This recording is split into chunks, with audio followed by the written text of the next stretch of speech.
Assalamualaikum warahmatullahi wabarakatuh. Selamat pagi semuanya. Selamat bertemu kembali di pembelajaran sosiologi yang jelas sudah pertemuan kelima ya.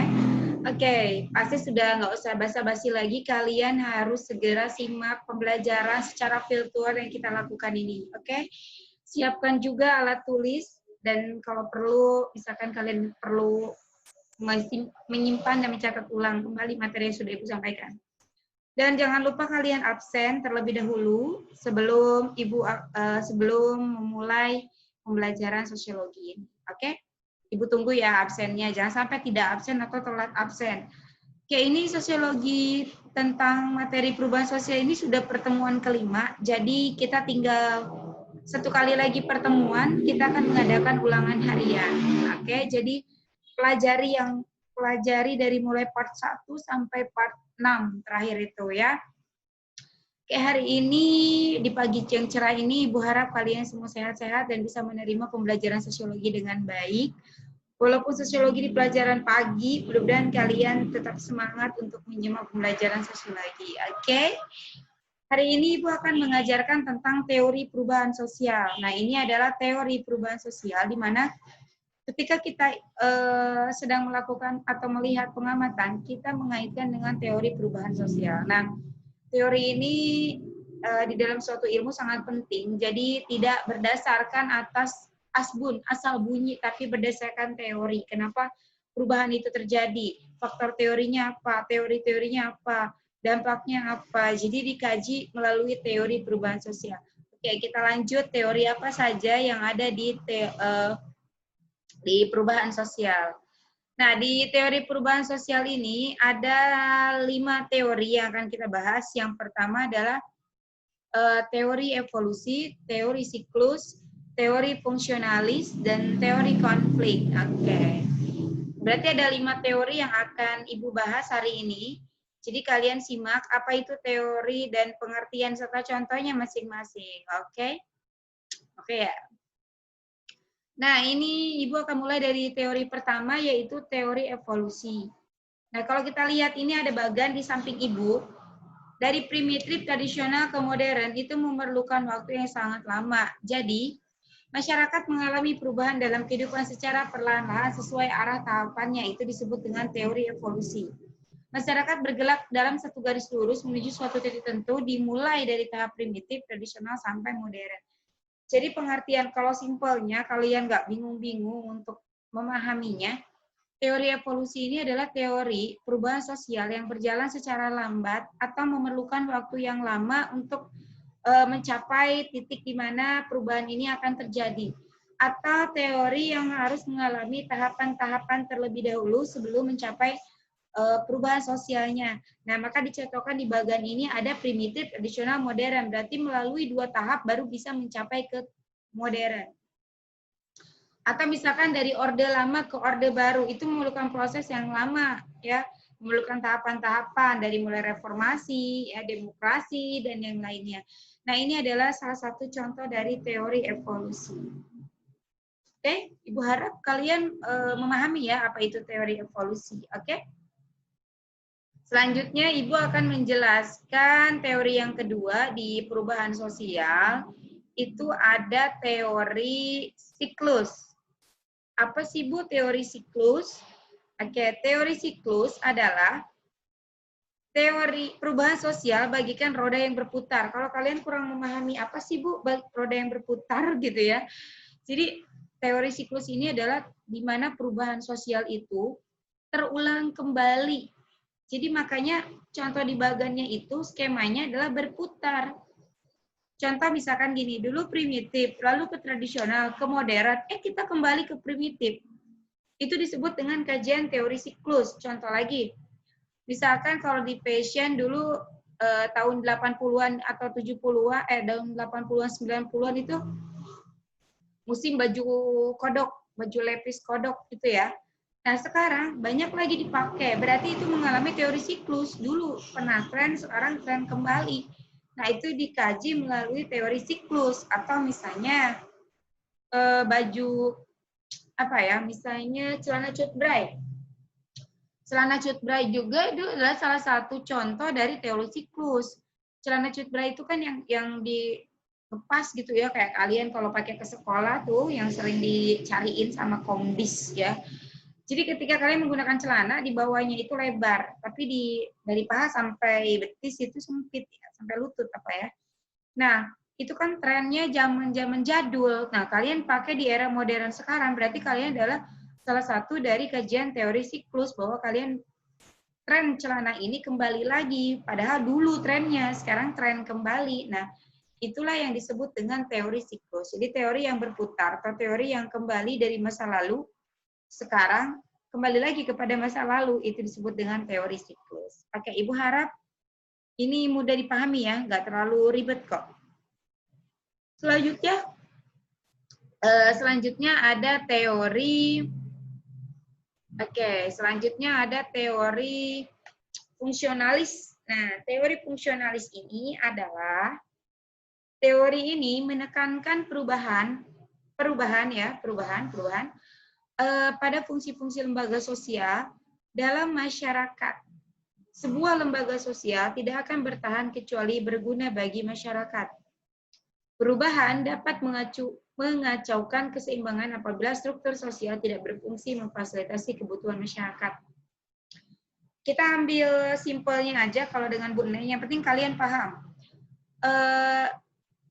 Teori fungsionalis ini menitik beratkan kepada teori perubahan sosial yang terjadi ketika fungsi-fungsi lembaga itu berubah. Contoh, ketika zamannya Amin Rais itu ya, zamannya Amin Rais itu ada zaman di mana reformasi misalnya. Atau ketika, contoh gini, dari kabinet, nah kabinetnya SBY mungkin ya, dengan struktur kabinetnya Jokowi itu akan berbeda. Maka teori fungsionalis ini akan mengalami perubahan. Jadi mengalami perubahan di masyarakat itu ketika satu lembaga itu berubah. Misalnya kebijakan-kebijakan. Nah, ini termasuk ke dalam teori fungsionalis. Misalnya kayak sekarang nih, karena adanya pandemi COVID-19, maka sistem pendidikan dirubah menjadi BDR, jadi belajar dari rumah. Kalau dulu kan kalian harus ke sekolah, rengek-rengek, nggak mau bangun pagi, kesiangan, lelah, Bu. Sekarang kalian karena ada struktur yang berubah di fungsi-fungsi lembaga yang berubah di masyarakat gitu ya, dan karena ada suatu hal yang sangat mendesak, maka akan mengalami perubahan, yaitu perubahan secara sistem pembelajaran. Atau misalnya kalau dulu kalian kemana-mana nggak usah pakai masker, kalau pakai masker kalau cuma lagi batuk misalnya. Tapi kalau sekarang kan ada namanya new normal ya. Nah, ini juga adalah salah satu bentuk dari kajian teori fungsionalis. Jadi ketika sesuatu terjadi dan itu mempengaruhi suatu lembaga sosial di masyarakat, maka itu dikaji dengan teori fungsionalis. Seperti itu ya sayang ya. Oke, Ibu lanjut lagi ke teori selanjutnya. Nah, teori selanjutnya adalah teori konflik nih. Nah, teori konflik ya, kalau kita lihat nih teori konflik, sayang. Teori konflik ini dikaji melalui tokoh ahli sosiologi yaitu Karl Marx. Karl Marx adalah salah satu pendiri ilmu sosiologi, 4 tokoh terbaik gitu ya, 4 tokoh yang memang 4 tokoh besar di sosiologi. Nah, teori konflik ini adalah salah satu kajiannya, di mana beliau mengatakan bahwa ketidakadilan dan ketimpangan sosial menyebabkan terjadinya pertentangan kelas. Pertentangan antar kelas, konflik sosial mampu mendorong masyarakat melakukan upaya-upaya menyelesaikan pertentangan untuk berubah ke arah yang lebih maju. Menurut teori ini, konflik dibutuhkan untuk melakukan perubahan sosial. Jadi, kalau menurut Karl Marx itu, konflik itu tidak selalu bersifat negatif, bahwa konflik itu ada yang bersifat positif. Justru karena adanya konflik, maka akan terjadi perubahan sosial ke arah di masyarakat yang lebih baik lagi. Jadi nggak selalu kita berpandangan bahwa konflik itu akan mengakibatkan hal yang selalu negatif gitu ya sayangnya. Jadi Karmak ini membuka bahwa sesuatu itu jangan selalu dilihat dari segi negatifnya, tapi ada segi positifnya. Contoh ketika mungkin kalau misalkan mungkin ketika ada ini konflik antara agama misalkan ya, agama non muslim dengan muslim misalkan dulu ada namanya konflik Ambon misalkan ya, itu terjadi konflik.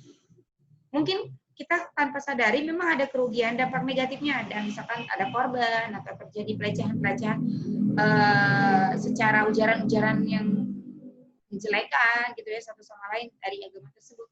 Tapi tanpa kita sadari ada hal positif yang kita bisa ambil bahwa perubahan sosial yang terjadi di masyarakat paham gitu bahwa ngapain sih kita berkonflik, kenapa kita nggak damai aja. Jadi ada lebih toleransi yang lebih tinggi ketika terjadi konflik gitu loh di antara sesama agama gitu. Jadi kita lebih paham dan lebih saling menghargai gitu loh sayangnya. Nah, teori konflik ini menegaskan bahwa perubahan sosial di masyarakat terjadi karena adanya konflik. Misalnya ketika terjadi konflik krisis moneter waktu itu ya. Bagaimana masyarakat itu melakukan penjarahan karena memang mereka tidak memiliki penghasilan, makanan atau yang lain-lainnya. Nah, akhirnya akibat dari konflik itu ada perubahan-perubahan sosial yang terjadi di masyarakat gitu ya. Misalkan jadi kabinet atau pemerintah melakukan perubahan-perubahan di dalam kebijakan-kebijakannya untuk memperbaiki hal tersebut. Jadi perubahan sosial itu bisa terjadi. Begitu sayang, ya. Jadi itu ada beberapa teori yang kita akan tadi Ibu sudah bahas ya. Mudah-mudahan dari teori-teori yang tadi awal ada teori evolusi, kita pahami aja bahwa perubahan sosial terjadi secara bertahap atau secara berlangsung secara lama. Ada teori fungsionalis yaitu teori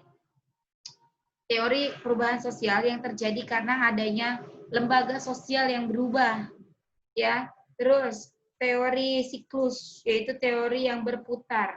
Jadi teori yang dulu pernah terjadi, sekarang terjadi kembali, terulang kembali, itu namanya teori siklus.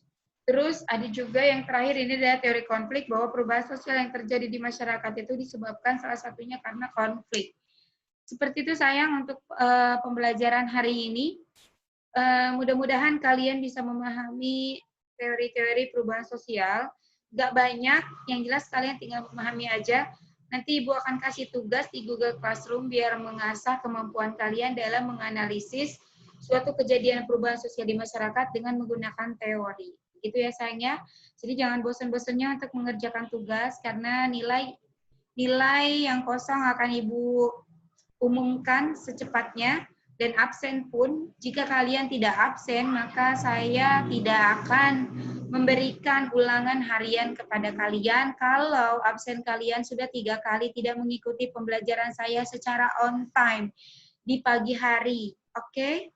Jadi ada beberapa yang tugas juga yang ingin Ibu sampaikan, bahwa ada beberapa tugas dari anak-anak kelas 3 itu mengumpulkan lewat dari jadwal yang Ibu harapkan. Jadi tanpa ada konfirmasi ke Ibu, maka Ibu tidak akan menilainya. Ya, jadi kalian siap-siap aja, nama-nama kalian akan tersampaikan kepada wali kelas. Dan selanjutnya Ibu akan meminta kalian untuk beberapa nanti akan Ibu jadwalkan ya.